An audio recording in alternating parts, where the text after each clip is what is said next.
नमस्कार ओडिया न्यूज सरकार चैनल आपन स्वागत।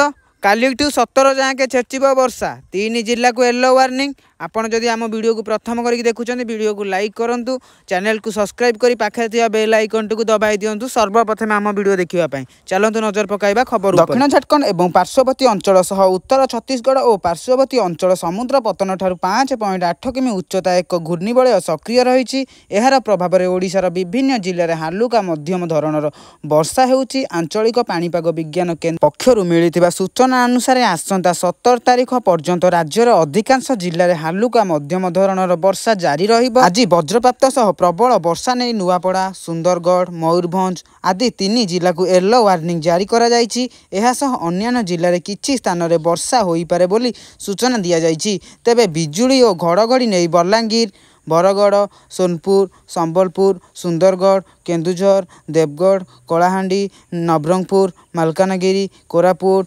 बालेश्वर, भद्रक, जगतसिंहपुर, केन्द्रापड़ा और कटक को येलो वार्निंग जारी करा जायछि।